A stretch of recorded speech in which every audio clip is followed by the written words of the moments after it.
বহুদিনৰ পৰা আহিম বুলি জুবিন ক্ষেত্ৰলৈ আহিলোঁ। আচলতে সোণাপুৰ বেছি দূৰ নহয় যদিও তৎক্ষণাত আহিবও নোৱাৰোঁ, সেইকাৰণে হোৱা নাছিলে। কিন্তু এই বহাগ মাহত মনটোক বহুত আমনি কৰি আছিলে। এইবাৰ প্ৰথম জুবিন দা অবিহনে প্ৰথম বহাগ হয়, আৰু তেওঁ অবিহনে বহাগ উৎসৱেই হ'ব নোৱাৰে।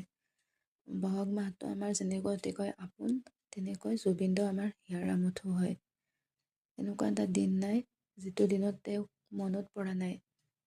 ঈশ্বৰৰ ওচৰত এটাই প্ৰাৰ্থনা কৰিছোঁ যে তেওঁ ন্যায় পাওঁ অতি সোনকালে, সেইটোৱে বিচাৰোঁ। আৰু জুবিন দাৰ সৃষ্টিৰাজিবোৰ, কৰ্মৰাজিবোৰ সদায় আমাৰ মাজত থাকিব। আৰু বহুত বেয়া লাগিছে অৱশ্যে আহি কিনে। বহুত মানুহ আহিছে